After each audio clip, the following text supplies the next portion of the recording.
Me, what can women do to become more desirable to men and vice versa? Why don't you start? I think become a little bit more feminine. That would help a lot for men. I think women are taking the lead too often when dating and in relationships. And if you're not allowing the men to do these things, then he wouldn't feel needed. So why would he choose you, I would say. So I think one of the first things is, looking at yourself and how can you become more feminine. I think being more feminine would make you more desirable to men. Okay. Anybody else have any thoughts on that? What can women do to become more desirable to men and vice versa? Oh, I agree with that 100%. I think being feminine, it's very important, and to exude those qualities for men, I mean, at least in the conservative realm of things, in the conservative dating area, it is important to exude those qualities as a woman as it is for a man to show qualities of being a provider and being able to trust him to, so in my case, if I'm going on a date, I want to make sure that, they're eventually in the future, they'd be able to support me. And I think those qualities are important. But for a man to be able to show those off, I think the woman has to trust him and learn that level of trust. And for a man to be able to provide and be able to do those things, a woman does have to exude some feminine qualities to make him trust her in return. Wait, the man has to exude? I'm sorry. No, the woman exudes feminine qualities. Okay. Men will be more willing to provide for her, such as, wife qualities, like what Brian was saying, like willing to do certain, acts of service or favors. I think men will be more willing to commit themselves to a woman that will provide those qualities.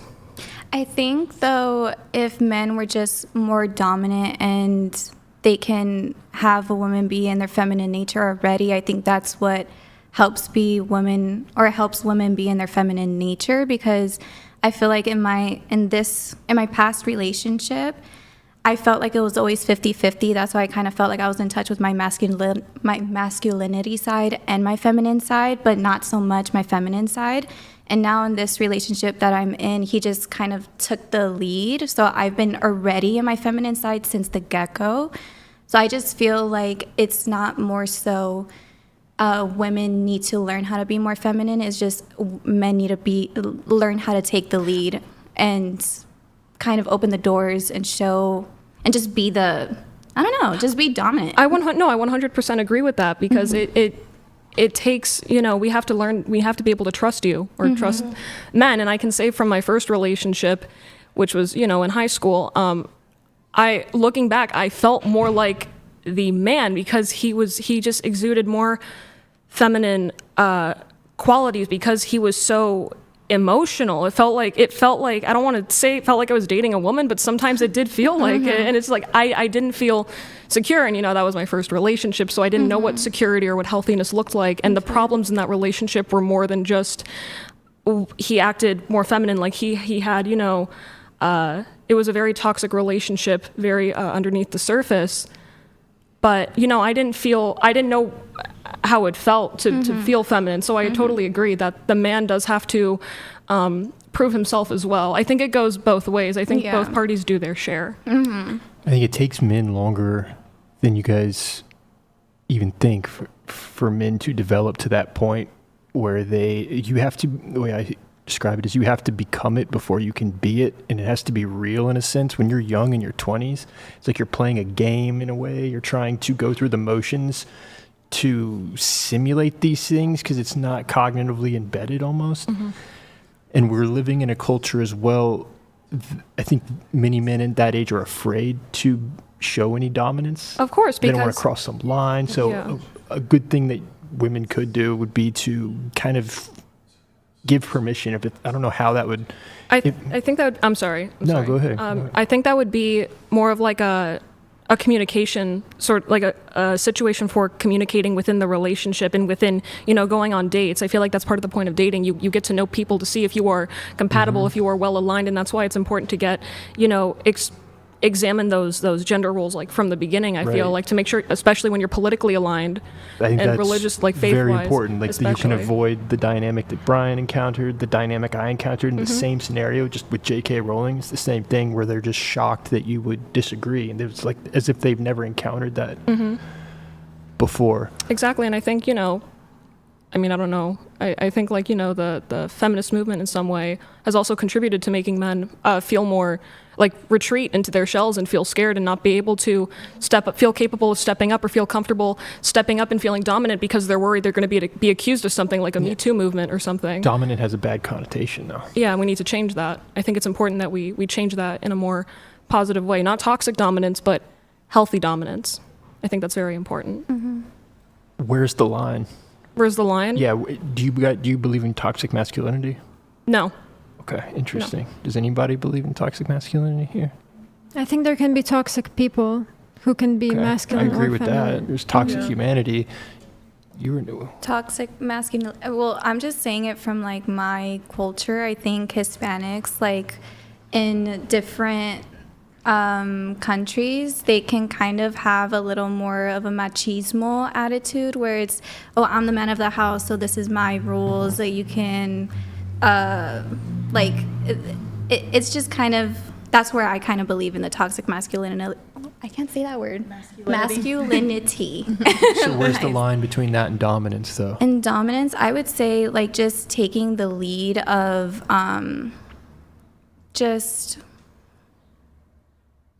I think it's the wording of it, right? Because in the household that I've been in, it's more so like they were always talking. There was always saying like, oh, I have to, or you have to do that. This is what I am. I don't have a proper example because I don't know. Say it in Spanish.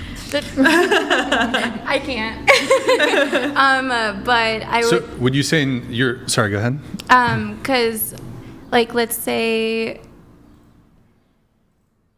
trying to find an Would they have example. respectful conversations about like how things were going to be No. handled in your household? No. They were not respectful. It would just more so be like this is my way or no way. You know what I mean? It's more so that I'm on route. board with that. What's wrong with that? Well, no, but I think that can be toxic because then you're not really listening to the other person, right? Whereas in like dominance, as you said, it's more so the healthy dominance of like, hey, like I want to do this. We have these conversations in the sense of like, this is what I want to provide for you, rather than it only being one way because of that person. But women can be my way or the highway as well. So where's the masculinity part of this?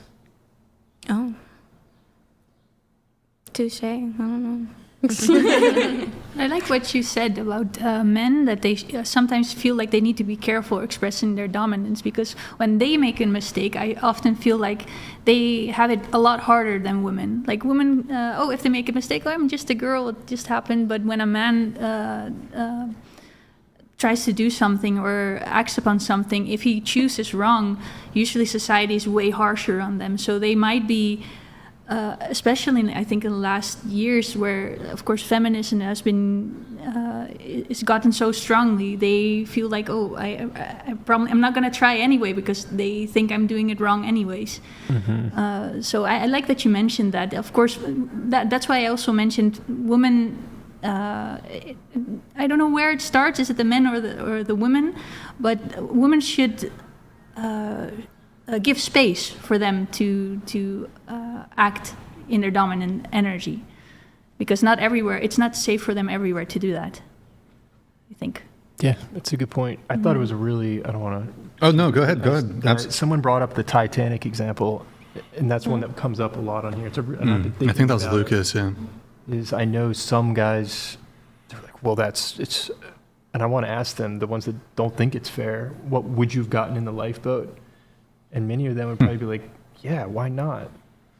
You know, and then I want to ask, well, what if your kids were on shore and they were going to hear the story later, and then there was going to be a movie made, and you're being depicted in the movie, now you live on. It's like, would you die for that? You know? Well, what's your answer to that? Would you get on the Yeah. lifeboat? Try to get on the lifeboat, No. or would you stay with the sinking? No, but everyone's ship? probably going to say that. But no, I think because it's as unfair as it is. It's the same reason you'd be storming a beach or whatnot, or drafted.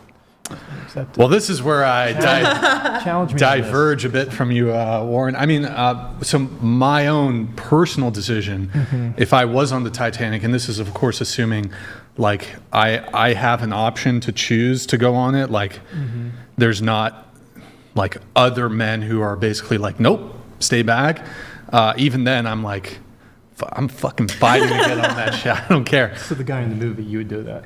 Was there? It's been a minute since I've seen Titanic. He grabs the kid so he can get on the lifeboat and save himself. If there's no Two of them do it. repercussions, Oh yeah. I will. If there's the most innocent baby, I'm gonna punt the baby and take the seat. No, I mean I'm about self-preservation. Obviously, there's limits. Like there's certain things I suppose I wouldn't do to. Like, if it comes at like, well, it's kind of like that question.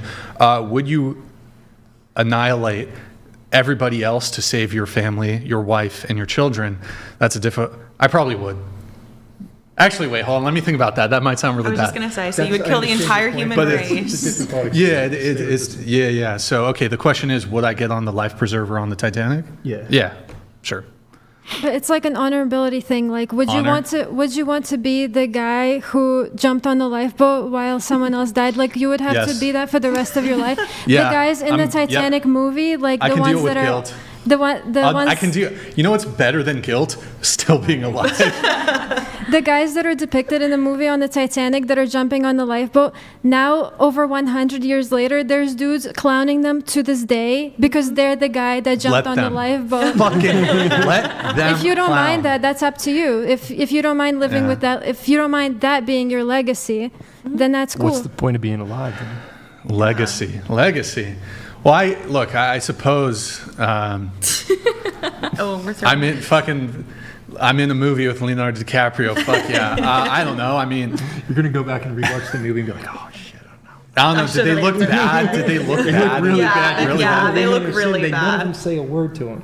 Yeah. Oh, I would fucking sit there Yeah. like He just sits there like, fuck you. I would be double finger like, oh, but to be fair, this is like a totally different like social order back then, where there were more traditional expectations. Like now, if there's a fuck, Well, I'm it's sitting not, across like, but the girl sitting across from me on the lifeboat judging me, she's a porn actress, and she's like, you're not upholding your traditional male standards. I'm like.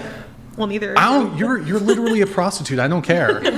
Okay, but shouldn't you be the change that you want to see in the world? What's the change that I want to see in the world? What is it? Do you tell me? Do you want the world to be back like it was more? Sorry, go ahead. Finish More it. like it was during the Titanic times when the women on the boat were like chaste, modest women, and the man is like super masculine, like, yes, I'm going to save this women and not jump on the boat. Are women holding up their end of the bargain on that? But I'll answer your question, but are women holding up their end of the bargain on that? In what, like the imaginary Currently. world? Yeah, currently. Currently? You said No. all women are chaste and blah, blah, blah. and they're No, that's not the modest and case feminine currently. and- That's like in the imaginary okay. world. That's. but we'd have to your analyze at the ideal individual world. level as well. Yeah, It's sure. a generalization. Well, and also, just because women reject their traditional gender roles, it doesn't necessarily mean men must also reject theirs. But I reject the disposability of males. So I think, I'm against it. That's the only way I can answer your question. I don't think men should like die for strangers, basically. I think there's an argument to be made. Should men die for like their family, their children, maybe their wife? But if there's a war, And let's say there's a repeat of D-Day. If we don't go, if we don't, who will them? yeah. Well, it's interesting. I mean, maybe I'm being a bit pedantic here. I think the United States involvement in World War II is a bit overstated. Like Russia would have wiped the floor with Germany, but that's another conversation. There's no wrong answer. I Yeah, think yeah. it's a really fascinating Yeah. experiment. it's difficult because I mean my position on war is I find most wars, even many of historical wars, like just kind of pointless. World War II, there is a like more stronger ethical moral argument there. World War I, kind of totally pointless. Some Archduke Franz Ferdinand was assassinated, and that had like a cascading effect where like all these like European powers gone. Anyways, Vietnam was stupid. I feel no like national duty or pride to like go bomb like Southeast Asians. That was kind of ridiculous. If Russia But invaded us tomorrow, like a defensive war, and they had to enact a draft, should they be drafted? should women? You know, Would you want them running around with guns? No offense. the Dutch woman, yes, she can. Yeah. She can. I feel like you could handle yourself. No, I shouldn't have said it like that, but I'm just. I mean, the thing is, You're good. I don't want to be in the war. while I do consider myself more conservative, I have some divergences insofar as I consider myself like a male advocate.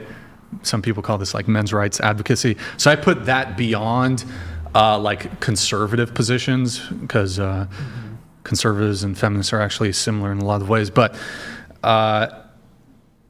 What do you mean? in how conservatives and feminists are similar.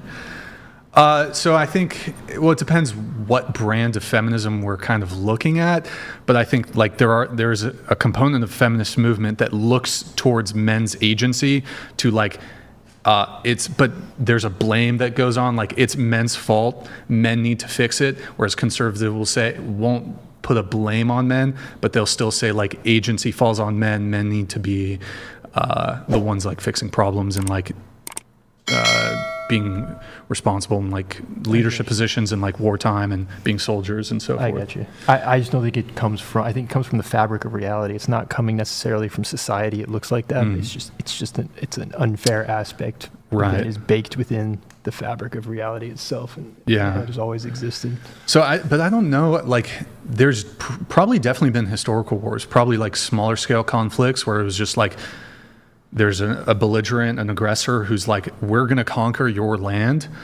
And then like the people, the soldiers in the defensive position there, I think there's like good argument to be made that these men should step up for the defense of their land.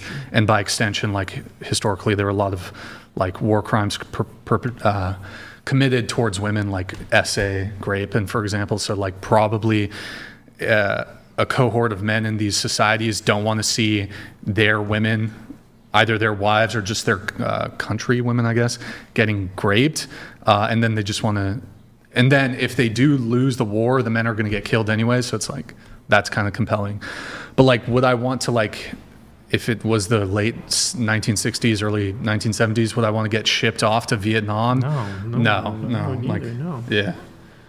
And I wouldn't feel like patriotic if I went to like Vietnam and just, I don't know, that specific war. I wouldn't have seen the purpose, but For sure. I agree with that. there might have been a more noble cause like in World War II. Anyways, I feel like I'm just kind of Sorry. avoiding. No, you're fine. I was. So I don't know if I even answered your question though. I think I was just yapping. We can follow. I'm intrigued in the difference between conservative, or the comparison of conservatives and feminists. And how they're similar? Yeah. Yeah. I think the best way, they're obviously not the same, but there are a lot of similarities. I mean, maybe you've heard of the, what's it called? The horseshoe? What's that called? Horseshoe theory, where like the political spectrum, like as I could be misstating this, as you get to some of the extremes of like the left or the right, they tend to have like a lot of similarities actually. I'm not a like political guy, so I'm probably butchering that explanation, but maybe to bring it back to your point, weren't you asking something on this? About Or am the I draft? just going? About I don't draft or know. what? Lost my train of thought. Yeah. It initially started with her asking if you wanted to be the change you want in the Oh world. yeah.